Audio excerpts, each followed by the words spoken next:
Bismillahirrahmanirrahim. Assalamualaikum warahmatullahi wabarakatuh. Eh, apa kabar teman-teman? Semoga teman-teman semuanya selalu dalam kondisi sehat, dalam lindungan Allah Subhanahu Wa Taala, dan pastikan hari ini kita masih mematuhi aturan pemerintah untuk stay at home, dan juga eh, pastinya dengan upaya ini akan menjadikan salah satu cara agar apa yang sekarang terjadi menjadi lebih ringan, maka diperlukan upaya bersama untuk tetap mematuhi aturan yang ada. Teman-teman semuanya, ketemu lagi dengan saya, Bu Ita Apriliani, di mata kuliah keperawatan jiwa. Kali ini kita akan membahas tentang diagnosa sehat jiwa terkait dengan kesiapan perkembangan usia infan hingga usia sekolah. Ya, sebelum ke materi ini, mungkin teman-teman bisa review lagi materi-materi sebelumnya dari dosen-dosen sebelumnya yang mengingatkan kita bahwa kesehatan jiwa itu sangat penting ya, sangat butuh diperhatikan, karena dari situlah nantinya orang itu akan berkembang dengan lebih matang. Dan pastinya kita juga dituntut untuk lebih memahami bagaimana kita menjadi seorang yang bisa melaksanakan tugas dan tanggung jawabnya kelak ketika kita tetap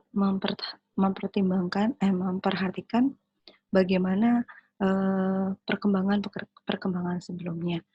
Nah, untuk itu yuk kita bahas bersama tentang diagnosa sehat jiwa terkait dengan perkembangan usia infan sampai dengan usia sekolah.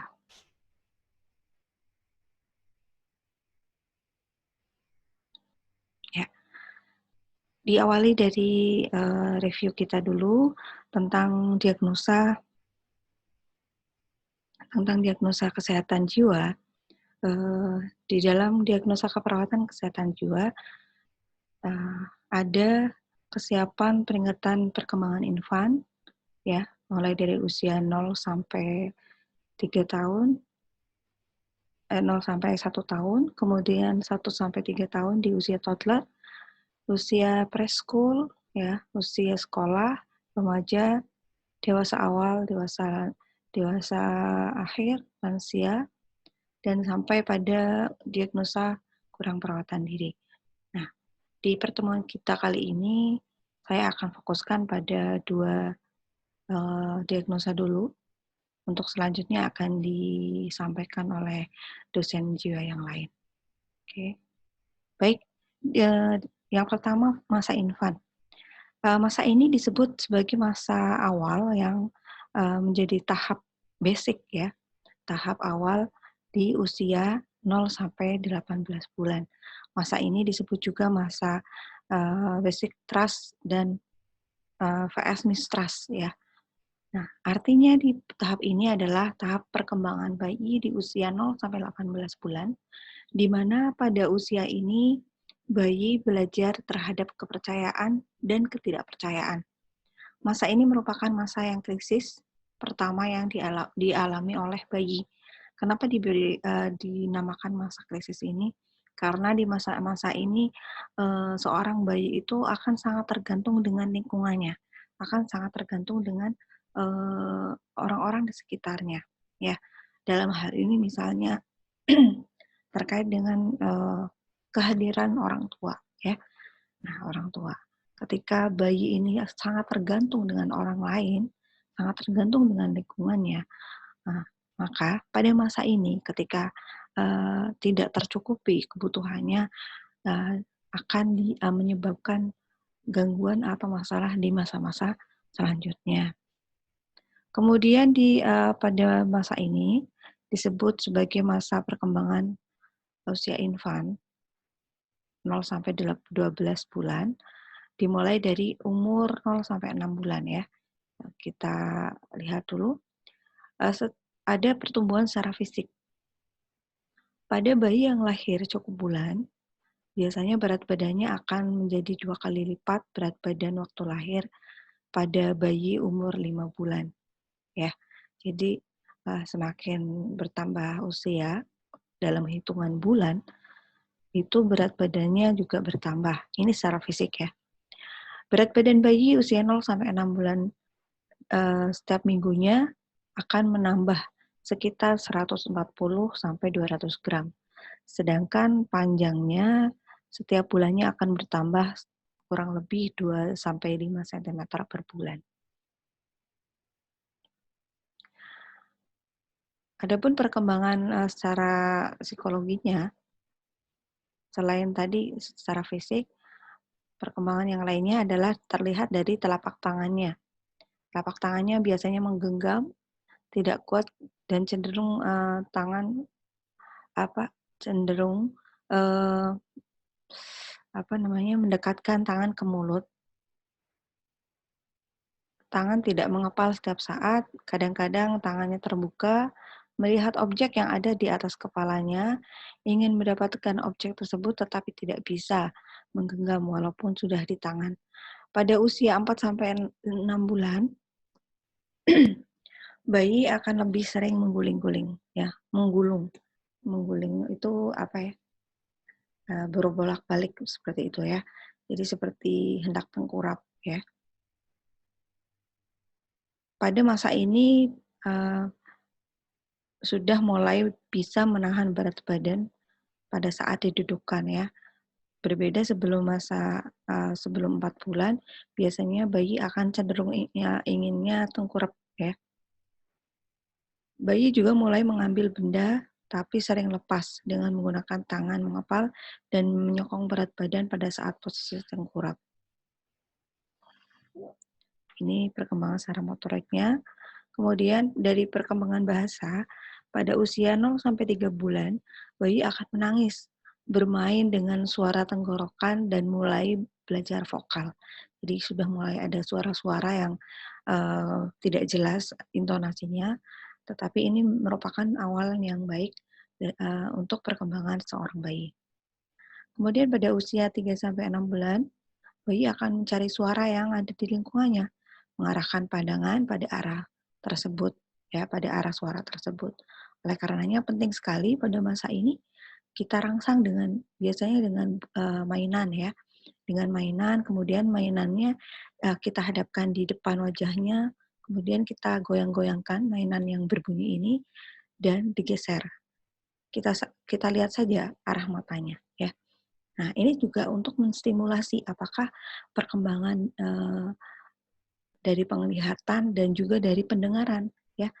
Nah, ketika ada sesuatu di masa 3 sampai 6 bulan ini, misalnya terjadi gangguan pendengaran, gangguan penglihatan, itu akan mudah kita deteksi. Karena pada fitrahnya, pada normalnya, usia-usia seperti ini, bayi sudah bisa merespon adanya suara atau sesuatu yang didekatkan di dekatnya. Kemudian perkembangan kognitif. Pada usia 0 sampai 3 bulan ini, bayi memiliki refleks dan tingkah laku yang halus, mulai mengulang gerakan yang menyenangkan, seperti halnya menghisap ibu jari. Ya, menghisap ibu jari menjadi sebuah kenyamanan, ya, sebuah keasikan sendiri bagi anak usia 0 sampai 3 bulan. Dan ini memang masa-masanya namanya bayi ini masih sangat tergantung dengan kenikmatan di mulutnya, ya, kenikmatan di mulutnya. Pada usia 3 sampai 6 bulan ini, bayi akan mengenali wajah objek yang lama. Keterampilannya akan bertambah seperti menggenggam dan mengunyah, ya. Jadi lama-lama bayi itu akan mengenali wajah-wajah siapa aja yang sering ada di dekatnya, terutama wajah ibunya ya. Nah, pastikan masa ini menjadi masa yang sangat penting ya buat uh, anak-anak ya gitu ya. Kenapa ibu itu menjadi seorang atau sosok yang sangat dekat dengan bayi karena semestinya di usia-usia ini wajah ibulah yang akan sering ada, akan sering lekat di ingatan si bayi ya.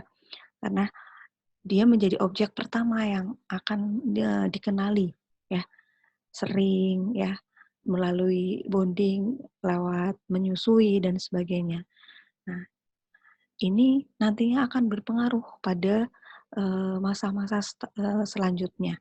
Jadi ketika anak itu dekat dengan ibunya, ya wajar karena memang di masa-masa awal bayi itu akan sangat mengenali siapa ibunya, siapa objek, siapa orang yang sering dia lihat di sekitarnya. Ya. Nah, keterampilan lain dari tangan sudah bisa menggenggam, ya. Bahkan dia sudah bisa belajar untuk mengunyah. Di usia 6 bulan biasanya karena sudah masuk ke lewat masa ASI eksklusif ya, bayi sudah mulai dirangsang untuk makan makanan ya. Itu di lebih dari 6 bulan ya. Oke. Di usia 6 sampai 12 bulan, dilihat dari pertumbuhan fisik, berat badan bayi usia ini menjadi 3 kali lipat dari berat badan bayi waktu lahir ya, dalam kurun waktu 1 tahun. Berat badan ini mengalami pertambahan 85 sampai 140 gram per minggu. Sedangkan untuk tinggi badannya bertambah sekitar 1 sampai 25 cm atau 0,5 inci per bulan. Panjang bayi akan meningkat kira-kira 50% pada akhir pertumbuhan. Nah, ini bisa kita lihat ya. Jadi kenapa kalau melihat anak-anak itu kok kayak cepat banget baru kemarin lahir sudah besar gitu ya, karena ya selain itu secara normali mereka mengalami pertumbuhan fisik yang terhitung cepat.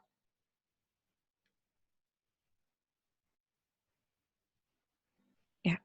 Kemudian di usia 6 sampai 12 bulan ini terjadi perkembangan bahasa. Biasanya bayi sudah mulai bisa tertawa dan berteriak ya. Berteriaknya bukan seperti orang dewasa ya, tetapi dia bereaksi ketika dia mungkin merasa senang, merasa terhibur ya, dia akan tertawa dan berteriak. Dia juga dapat menikmati suaranya sendiri. Makanya biasanya seorang bayi ini sering ya ngomong gitu ya, mengeluarkan suara-suara ya, berbicara dengan mainannya, mengucapkan kata-kata kombinasi mama, papa dan sebagainya.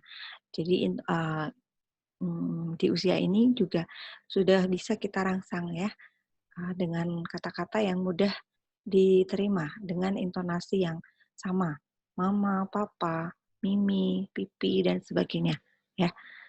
Nah, itu untuk membentuk atau melatih perkembangan bahasa pada bayi usia 6 sampai 12 bulan. Dari perkembangan kognitif, bayi dapat meniru suara dan gerakan tangan sederhana, melihat objek dan tertarik untuk menjatuhkannya. Berkembang kesadaran adanya arti dan akhir dari hubungan. Ini menunjukkan pertambahan perilaku. Ya, jadi kadang ada bayi yang nggak mau ditinggal gitu ya, terus kemudian nangis. Dia sudah mulai berpikir ya, sudah mulai berpikir, sudah mulai menyadari bahwa oh ya dia membutuhkan orang lain dan sebagainya, dan dia akan tidak senang manakala dia ditinggalkan. Nah, ini merupakan awal dari perkembangan berpikir seseorang ya. Jadi untuk itu pada masa-masa ini juga penting ya, penting bagaimana agar tidak meninggalkan bayi sendirian ya. Karena di masa ini tadi disebut basic trust vs mistrust ya. Kepercayaan diri seseorang bisa akan diawali dari masa-masa sebelumnya. Ketika seorang bayi, seorang anak ini merasa dia berharga, dia diperhatikan, merasa tidak sendiri, maka di masa selanjutnya ini akan menjadi awal untuk peningkatan atau pertumbuhan sebuah konsep diri yang bagus pada seseorang. Kemudian perkembangan psikososial. Pada tahap ini bayi dan tahap oral, ya, dinamakan tahap oral karena kepuasan terletak ada di mulut ya. Sebaiknya kebutuhan dipenuhi dengan segera untuk membangun kepercayaan. Dapat dilakukan dengan sentuhan, kehangatan, dan kelembutan. Nah, masih nyambung dengan yang tadi ya. Jadi, anak itu sudah mengenali objeknya yang di sekitarnya, terus merasa sudah mulai memahami arti kehadiran atau arti benda atau objek yang ada di sekitarnya, ya. Dalam hal ini kehadiran orang tua. Untuk tahap oral ini, kepuasan yang ada di mulut. Jadi ketika tahap ini kemudian terlewati, misalnya karena sesuatu hal si bayi ini tidak mendapatkan ASI yang cukup, ya, itu juga akan mempengaruhi terhadap perkembangan psikososialnya, ya. Padahal kita tahu perkembangan kepuasan awal seorang bayi ada di mulut, ya. Jadi untuk menenangkan bayi cukup dengan menyusui misalnya, cukup dengan misalnya dengan ketika mereka gelisah, mereka tidak nyaman, bisa dilakukan dengan sentuhan, digendong, kemudian dipeluk dan sebagainya. Ya, ini semata-mata adalah tindakan yang nantinya akan sangat berpengaruh pada perkembangan psikososialnya. Bayi juga dapat bermain dengan orang lain, dapat dimotivasi dengan keinginan bersenang-senang, dan mendapatkan kesenangan yang berhubungan dengan orang lain. Ya, jadi bayi usia ini sudah mulai bisa untuk diajak main-main. Ya, oke. Adapun karakteristik perilaku, ini karakteristik normal yang biasanya ditunjukkan oleh seorang bayi usia 0 sampai 12 bulan. Secara garis besarnya adalah bayi menangis ketika ditinggalkan ibunya, ya. Ya tadi terkait dengan objek-objek pertama yang dikenali oleh bayi otomatis ya adalah ibu ya. Biasanya ditinggal ibunya nangis ya. Menangis saat basah, saat lapar, haus, dingin, panas, atau sakit. Nah, ini pentingnya perawat untuk memahami kondisi ini. Jadi, kadang mungkin ada teman-teman yang punya adik bayi, nah silahkan perhatikan, tangisan bayi itu berbeda ya. Kadang ada yang nangis bukan karena dia ngompol, tapi karena dia pengen digendong, ya. Ada juga karena tadi, ya menangis bisa karena ngompol, bisa karena lapar atau haus, karena dingin, panas, ya, karena udara yang tidak nyaman buat dia, kemudian karena sakit, ya, biar sakit fisik atau misalnya hanya digigit semut. Nah, karena alat utama ketika kita pada masa bayi ini hanya dengan menangis, ya. Ya, jadi kita perlu memahami arti tangisan bayi. Bayi juga bisa menolak atau menangis saat digendong oleh orang yang tidak dikenalnya. Ya, karena tadi identifikasi bayi mulai berkembang pada usia usia infan ini, sehingga ketika dia merasakan bukan gendongan mamanya, bukan gendongan papanya, biasanya bayi akan mudah menangis. Segera terdiam saat digendong, dipeluk atau dibuai. Nah, kalau nangis terus habis itu digendong, terus diam, berarti memang kebutuhan dia adalah untuk digendong, dipeluk atau dibuai. Saat menangis mudah dibujuk untuk diam kembali. Ya, mudah dibujuk. Apalagi kalau yang menggendongnya atau melakukan sentuhan itu adalah orang-orang yang sering dia lihat. Berikutnya, bayi menyembunyikan wajah dan tidak langsung menangis saat bertemu dengan orang yang tidak dikenalnya. Malu ya, biasanya malu atau misalnya tidak percaya atau misalnya ada sedikit rasa takut karena memang bertemu dengan orang asing. Bayi juga bisa mendengarkan musik, bernyanyi dengan senang. Nah, maksudnya di sini ketika dengar sesuatu, dia biasanya merespon dengan tertawa, dengan tersenyum gitu ya. Menoleh mencari sumber suara yang memanggil namanya. Ya, kita bisa merangsang perkembangan kognitif, perkembangan fisik, terutama di dalam hal pendengaran dengan cara memanggil namanya. Saat diajak bermain, memperlihatkan wajah senang. Saat diberikan mainan, meraih mainan, atau mendorong dan membantingnya. Ya, ini adalah perilaku-perilaku normal yang ditunjukkan seorang bayi usia 0 sampai 12 bulan. Untuk diagnosa keperawatan pada masa ini adalah bagaimana kesiapan peningkatan perkembangan infan. Nah, untuk teman-teman yang uh, mungkin di sekitarnya atau bahkan punya adik bayi usia ini, coba dicek ya apakah untuk perkembangan yang tadi, karakteristik normal tadi, ada nggak di adik kita atau di tetangga kita di usia ini. Karena ini menunjukkan bahwa oh, si bayi ini mengalami perkembangan yang normal. Oke. Kemudian untuk intervensi generalis pada masa ini, jika bayi itu nangis dan sebagainya, kita bisa melakukan intervensi dengan menggendong, memeluk, membuai bayi saat bayi menangis. Untuk rangsangan dari dalam biasanya bayi ini bisa bersuara lucu ya, menggerakkan benda, memperhatikan benda-benda yang berwarna menarik ya, benda-benda yang berbunyi. Makanya banyak mainan yang biasanya untuk merangsang perkembangan bayi itu ada mainan yang bisa bergerak, kemudian mengeluarkan suara gitu ya.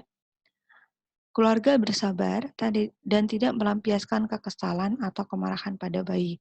Nah, hati-hati sekali ya, karena pada masa ini sebenarnya yang ada di otak bayi itu hanya kenyamanan, kesenangan, dan kepuasan, terutama di kepuasan mulut. Sehingga ketika seorang bayi tidak mendapatkan hal ini, maka ini akan menjadi sebuah awal yang tidak baik ya. Dia menjadi kelak ada beberapa teori yang mengatakan bahwa ketika pada masa ini tidak terpuaskan, maka akan mengganggu pada masa berikutnya, ya.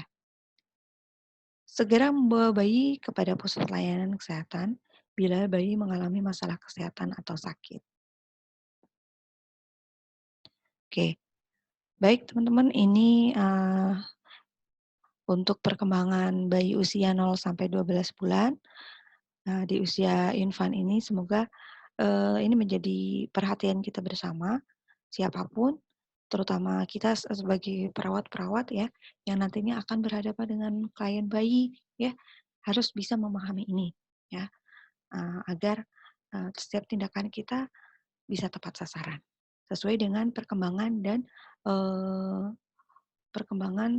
pertumbuhan di masa yang dihadapi pasien kita, terutama pada masa infan ini. Baik, kita lanjut ke pembahasan berikutnya, pertumbuhan dan perkembangan pada masa toddler. Ya, toddler.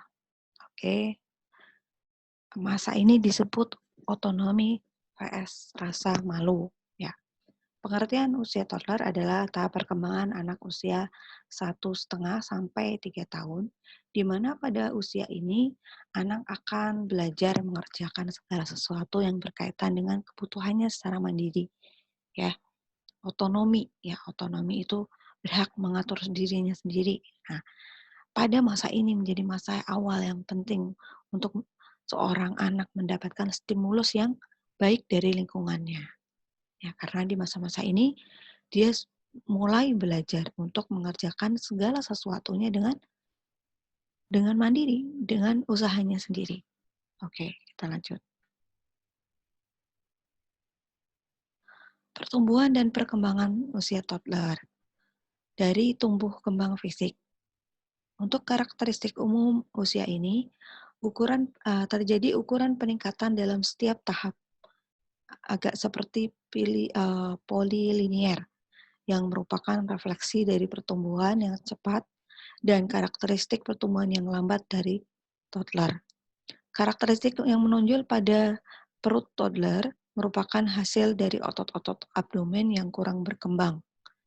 Ya. kaki bengkok yang khas yang terjadi terus-menerus pada toddler karena otot kaki harus menopang berat badan yang terlalu besar. Makanya biasanya kita lihat bayi usia ini yang sudah berjalan biasanya jalannya agak kaku gitu ya, karena pertumbuhan kakinya belum terlalu kuat, sementara pertumbuhan badannya itu lebih lebih cepat ya.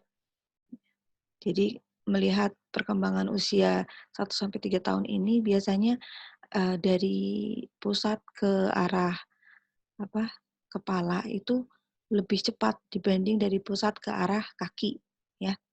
Karena pada masa ini ya tadi ada yang cepat ya, karakteristiknya cepat, tapi juga ada yang lambat.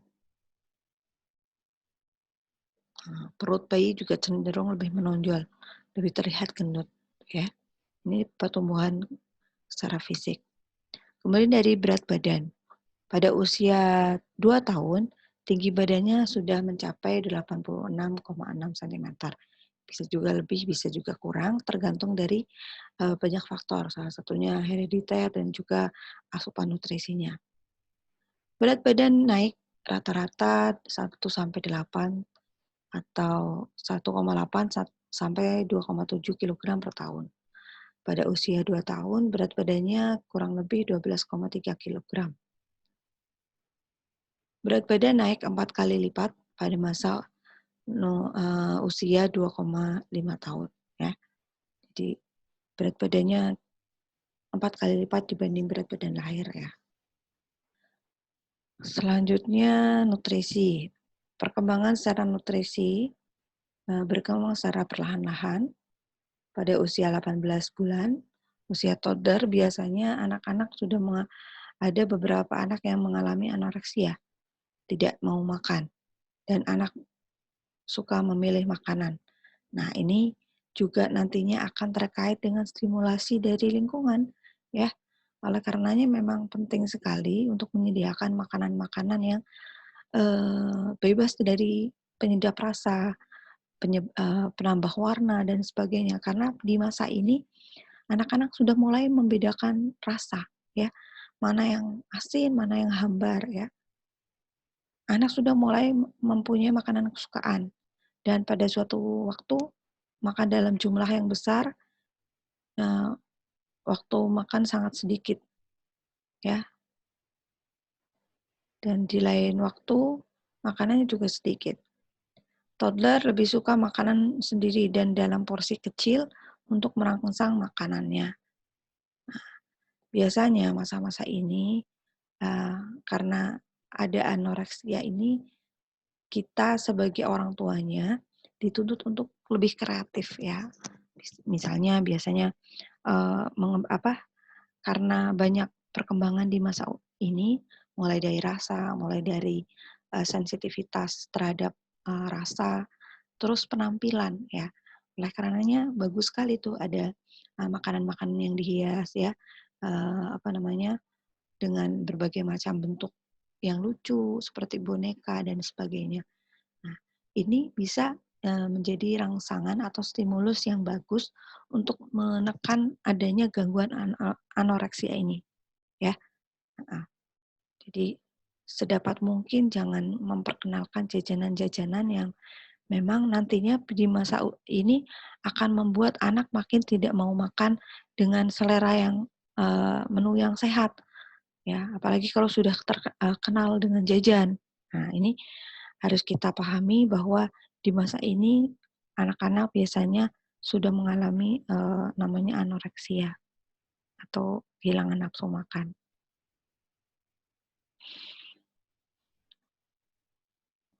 Kemudian pola tidur. Untuk pola tidur, total jumlah jam tidur dikurangi selama tahun kedua menjadi 12 jam, ya, 12 jam per hari. Nah, 12 jam ini dilihat total ya. Jadi misalnya pagi, siang dia tidur berapa jam, malam juga berapa jam. Ini totalnya 12 jam per hari. Sebagian toddler tidur siang.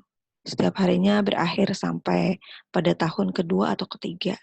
Jadi jangan heran kalau Pasti untuk anak-anak pada siang hari itu harus ada jam tidurnya ya. Masalah tidur biasanya karena takut atau karena berpisah dengan orang tuanya ya, nggak mau ditinggal dan sebagainya. Ini bisa menjadi salah satu alarm bahwa anak ini biasanya kalau anak-anak yang sering ditinggal orang tuanya mengalami gangguan tidur ini, ya berarti harus dicarikan solusi ya. Bagaimana caranya agar anak usia ini apa namanya tetap mendapatkan kebutuhan tidurnya. Ya. Di pertumbuhan gigi sejumlah 20 gigi sudah mulai lengkap terutama pada usia 2 sampai 5 tahun. Nah, untuk lengkapnya perkembangan secara fisik itu bisa dilihat di mata kuliah keperawatan anak ya. Oke, kita bahas tentang perkembangan kognitif. Selama fase ini, toddler banyak mengalami perkembangan, dimulai dari pembentukan konsep yang lengkap atau berlogika seperti orang dewasa, ya. Sudah mulai bisa berpikir, kemudian membuat klasifikasi yang sederhana, ya.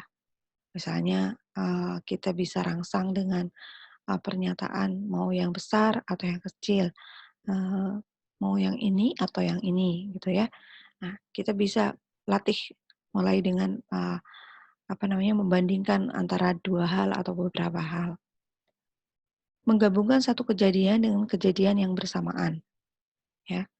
Kemudian menunjukkan pemikiran yang egosentrik. Egosentrik itu berfokus ke dirinya sendiri ya. Nah, ini sering ditunjukkan pada sikap anak-anak biasanya tidak mau berbagi mainan, itu. Adapun perkembangan psikososial, ini menurut Erikson, dalam tahap ini toddler mulai belajar keterampilan sosial dan individual, membedakan dirinya dengan yang lainnya. Misalnya dari baju dan sebagainya, ya. Dia sudah bisa membedakan, oh ini bajuku, ini baju siapa dan sebagainya, ya. Heeh. Ini penting untuk merangsang bagaimana sifat dia melindungi dirinya, terutama untuk konsep dirinya. Berpisah dengan orang tuanya, ya. Ini sudah mulai jadi ketika misalnya dia sudah bertemu dengan orang lain, kemudian dia asik dengan orang lain tersebut, dia sudah bisa mulai belajar untuk berpisah dengan orang tuanya, ya. Kontrol terhadap fungsi tubuhnya juga sudah semakin bagus, ya.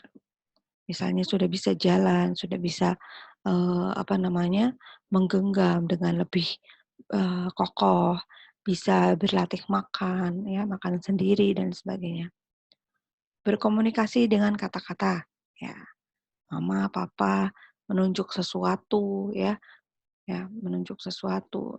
Jika dia menginginkan sesuatu, dia sudah bisa, mengacungkan jarinya untuk menunjukkan keinginannya tersebut. Kemudian berperilaku sosial yang pantas, ya. Misalnya, ya sudah bisa dilatih untuk salim gitu ya, berjabat tangan, heeh, atau menirukan gerakan-gerakan sederhana yang dilatih padanya. Nah, ini perkembangan psikososial. Kemudian interaksi egosentrik dengan yang lain, ya. Tadi misalnya berebut mainan karena dia tidak mau, mainannya diminta orang lain ya. Tidak apa-apa, ini merupakan, perkembangan yang normal ya. Jadi bukan menunjukkan bahwa dia itu pelit dan sebagainya, enggak ya. Karena di masa ini biasanya memang masih ada sifat egosentrik. Toddler belajar menunda kesenangan yang diinginkan. Nah, di sini sudah bisa dilatih untuk toilet training ya. Nah, usia 1 sampai 3 tahun sudah bisa dilatih bagaimana kita ajarkan, "Dek, kalau mau pipis ditahan ya. Nah, pipisnya di kamar mandi."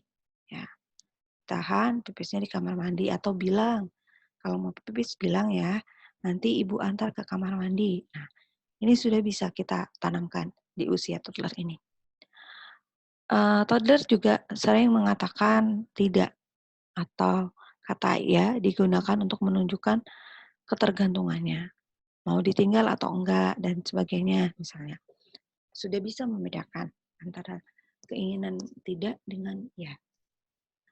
Munculnya perasaan ragu dan malu dapat berkembang jika ia tergantung pada masa-masa tertentu. Nah, kalau tadi ya, perasaan ragu dan malu itu sebenarnya tidak begitu saja terjadi, karena tadi biasanya di masa sebelumnya dia kurang mendapatkan apa, rangsangan yang baik dari orang-orang di sekitarnya, ya.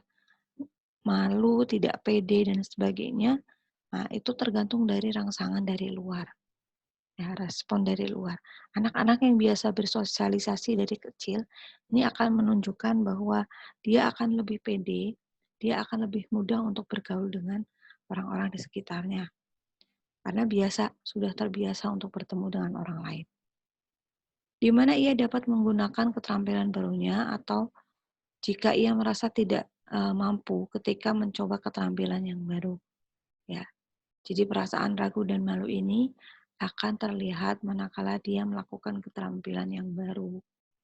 Nah, karena tidak pede, dia tidak berani untuk mencoba hal-hal baru. Nah, ini sangat terkait dengan masa-masa sebelumnya. Ya, jadi masya Allah ya. Jadi kita harus belajar ini.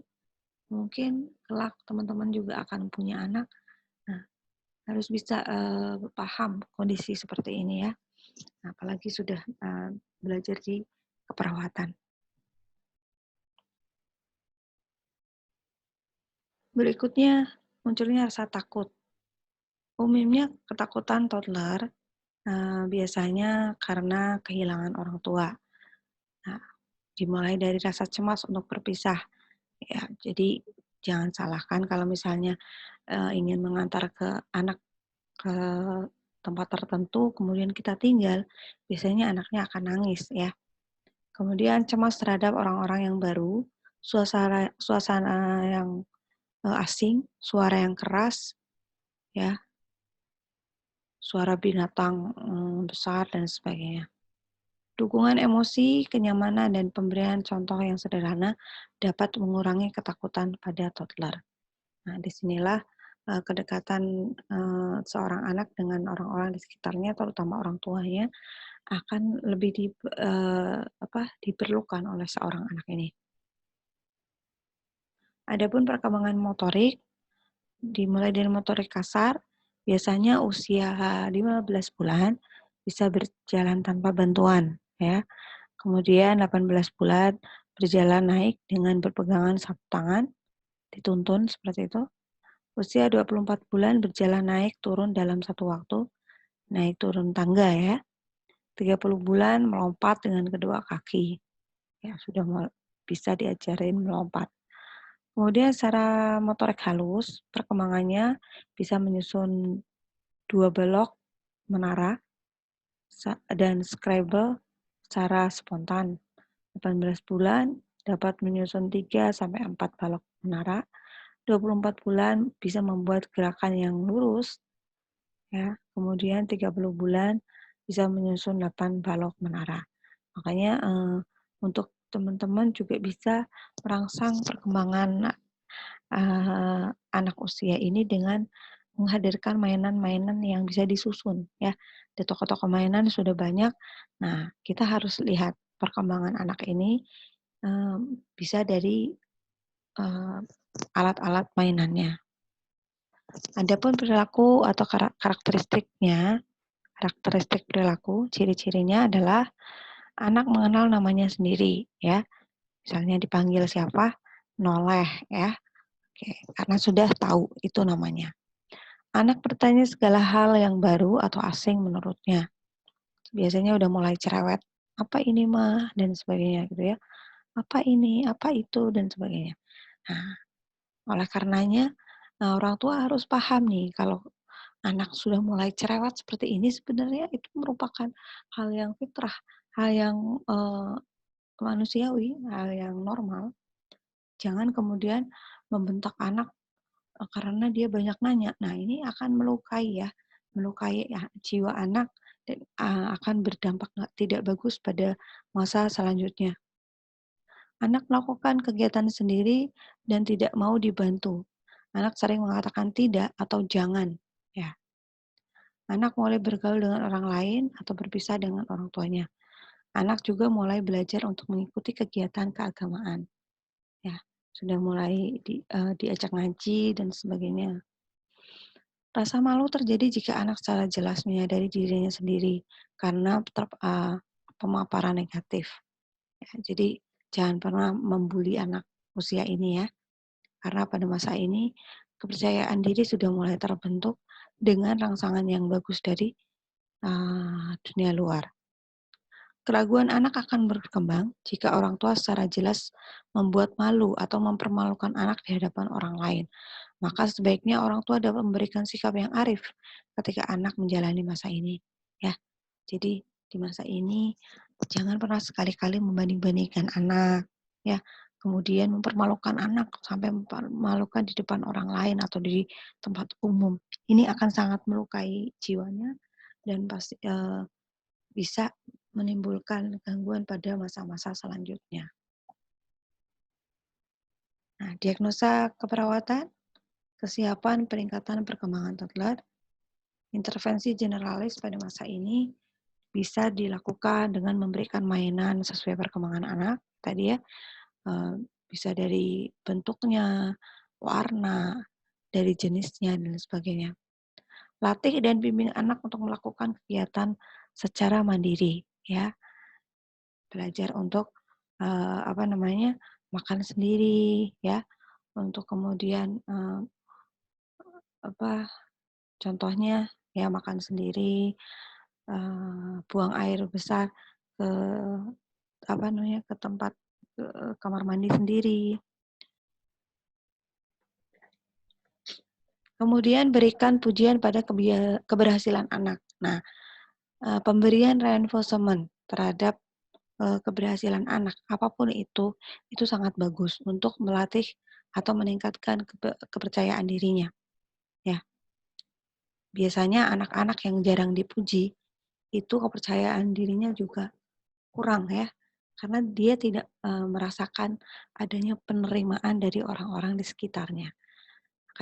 Akan sangat bagus manakala ketika seorang anak bisa melakukan pekerjaan yang ringan, misalnya kita suruh mengambilkan minum kita suruh menaruh barang di tempatnya, kemudian kita puji anak tersebut, itu menjadi sebuah rangsangan atau stimulus yang baik untuk perkembangan kepribadiannya kelak. Tidak menggunakan kalimat perintah, tetapi lebih memberikan alternatif pilihan. Jangan kemudian, "Kamu harus ini ya, Dek." Nah, tapi biasakan dengan pilihan. Adek mau makan dulu atau mau mandi dulu misalnya. Adek mau apa? Ya, adek mau tidur atau mau main dulu. Nah, kalau bisa ketika kita melakukan larangan dan sebagainya, itu harus disertai dengan alasan. Nah, alasannya yang bisa diterima oleh si anak.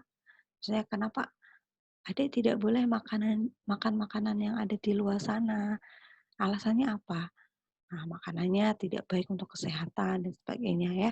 Nah, gitu kita bisa ajarkan di anak-anak usia toddler ini. Tidak melampiaskan kemarahan atau kekesalan dalam bentuk penganiayaan fisik pada anak. Nah, jangan sampai ya pada masa ini misalnya kesel, seorang ibu kesel, seorang yang ayah kesel, kemudian memukul sampai menendang, naudzubillah. Ya, jangan sampai.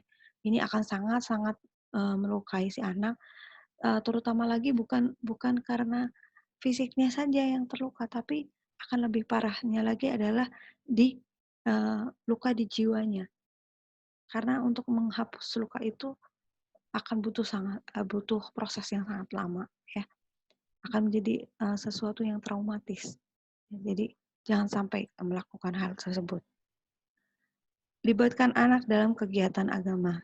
Ya, bisa kita ajak untuk sholat ya misalnya, kemudian diajarkan untuk ngaji dan sebagainya. Ini merupakan langkah-langkah untuk menanamkan nilai-nilai moral, nilai-nilai kehidupan, nilai-nilai yang apa namanya, lebih ke arah kepercayaan nanti ya, kepercayaan dirinya terhadap yang kuasa. Libatkan anak dalam kegiatan agama, hindari suasana yang dapat membuat anak merasa tidak nyaman. Contoh menakut-nakuti, membuat terkejut, kalimat negatif, mencela ya. Nah ini nih menakut-nakuti. Kadang ada beberapa orang tua yang menginginkan anaknya misalnya anak nggak bisa tidur-tidur terus nanti ditakutin ada hantu dan sebagainya. Nah, padahal di konsep berpikir anak itu nggak ada itu namanya hantu gitu ya. Apa itu hantu? Hantu nggak ada gitu. Tapi siapa yang kemudian menanamkan ketakutan pada seorang anak? Ya orang tuanya sendiri, ya orang-orang di lingkungan sendiri, ya menakut-nakuti. Ini kalau apa namanya? Kalau tidak makan nanti dibawa siapa gitu ya, dibawa penjahat atau apa. Nah, ini bahasa-bahasa negatif yang harusnya dihindari. Jangan sampai menghadirkan suasana yang tidak menyenangkan pada anak. Ya, ini akan menjadi bumerang dan juga efeknya tidak baik untuk perkembangan jiwa seorang anak. Nah, bila anak mengamuk, tantrum misalnya ya, lindungi dari bahaya cedera, terjatuh, dan terluka. Ya, anak juga terkadang menunjukkan sikap ketidaksukaannya, sikap kesalnya dengan cara tantrum.